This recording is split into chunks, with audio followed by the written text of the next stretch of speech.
standing in the middle of Nanjing Road. For those of you who've been in town, must know that this is one of the busiest streets in the city.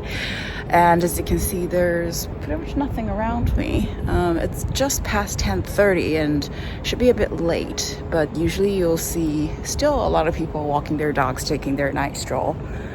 But now, it's completely quiet. It may seem like a ghost town at night, but people carry on their lives in the daytime. I was lucky enough to escape the worst part of the outbreak as I was having my holiday in Australia and was offered with some interesting perspectives along the trip.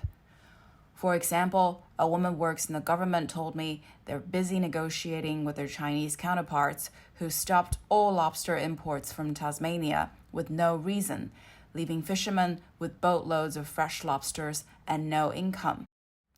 Another guy running a home furnishing company said their business is grinding to a halt because they source most of the parts from 2 Shanghai factories, which both remain closed. The current level of globalization defines the world in an inextricable way in which we're about to share both good and bad. My city is gradually getting itself back online as much as it is allowed, and people are exhibiting enough flexibility to fit themselves into the new norm while coping with all the daily grinds.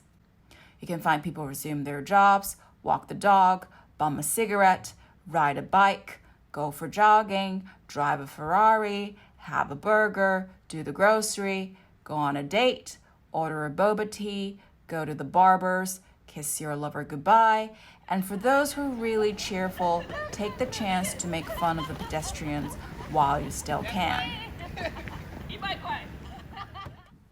100 kuai, she yelled at me, which means I owe her 100 for using her in my video. I told her I would give her 200 if it goes really well. Night is the time when silence befalls. Streets go empty early in the evening when bars and restaurants remain closed, with everyone cutting down their nightlife. Only a handful of bikes, cars, and pedestrians are seen out there finishing up tasks they haven't had time to do in the morning. Businesses are feeling the angst and taking up protective measures while resuming their operations. At Costco, you have to go through a thermometer to prove the temperature is normal before allowed in. And this cafe put up a table in front of the gate to stop people from walking in. As instructed, you'll need to scan this code to place an order. When ready, staff will bring it out, place it on this table so you can pick it up. This bakery is getting a bit creative. Aside from the portable thermometer, it is giving away 100 ml of free disinfectant water to those who shopped with them. Nike is actively recording name and temperature from any walking customer so as to establish their own stream of track records that someday may become helpful. And look at how diligently this guy has been taking his notes the entire time. Racks are put up outside my neighborhood so delivery guys can leave behind the packages here instead of going door to door. This way, the face-to-face form of contacts will be minimized so to lower the risks of infection. You can see how busy this corner gets during the day as people are still ordering goods, produce, and pizzas from their mobile apps. Over the time, often at a sunny weekend, people let off the guards. Masks were off, dinner dates are back, people are at ease. And they're complacent for a reason. Out of the 336 cases found in Shanghai, most of them have been cured and discharged from the hospital. And we only had 8 new cases in the past 14 days, with only 1 found in the past week. To put it in perspective, Shanghai is also leading the rest of China by a large margin, with cure rates going all the way up above 83%. Less than 1% of patients died from this disease in town, and the national figure, on the other hand, is almost 4 times of that. For those who are indeed proud of this achievement, they gave all the credits to the so-called Shanghai Solution. What is Shanghai Solution? Medical experts and doctors in the city from multiple areas such as respiratory, pulmonary, and cardio gather together every morning over teleconference to go through cases of each patient they have that day.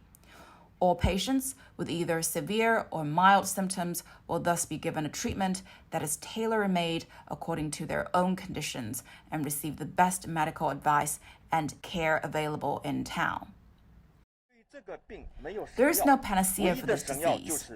The only panacea is to gather all the resources to support the lifeline of the patients. The essence of Shanghai's solution is to see all the patients walk out of the hospital healthy. But remember, all of these only work when the healthcare system is not overwhelmed. So it is still up to personal prevention to make sure we'll all have efficient and functional treatment facilities to fall back on. There are also tech-savvy ways to help us stay away from the virus. For example, Baidu Map drops pins at all places where confirmed cases were found so you can keep track and understand the parameter of a safety zone. This blue dot shows where I live, and I can be informed of the closest case and stay away from there. WeChat is also a gateway for updated information. On this designated page that shows all updates and announcements related to this virus, you can easily go through a facial recognition system to generate your own color-coded health QR code. The idea is similar to a traffic light. You may be required to scan your code before getting into your office building.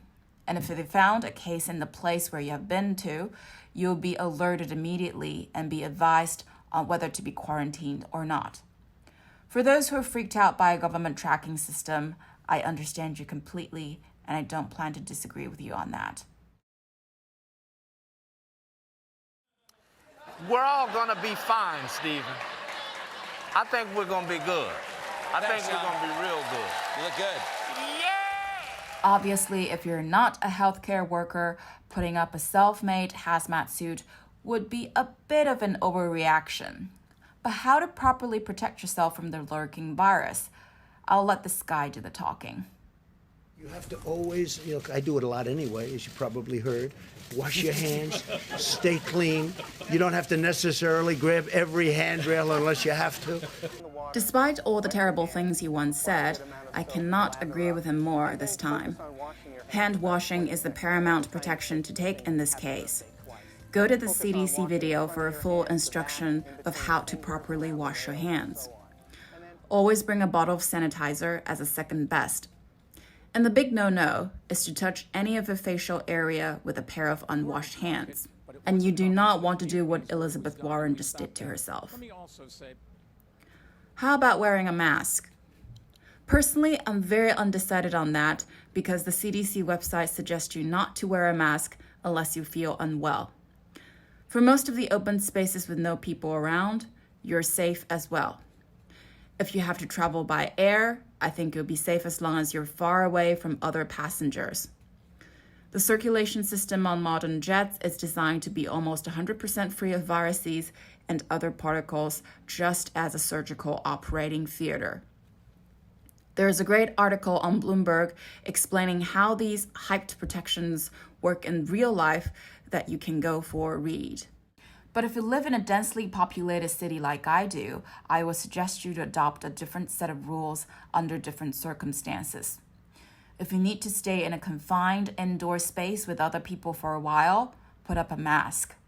This includes all public means of transportation, especially subway, shopping malls, and supermarkets.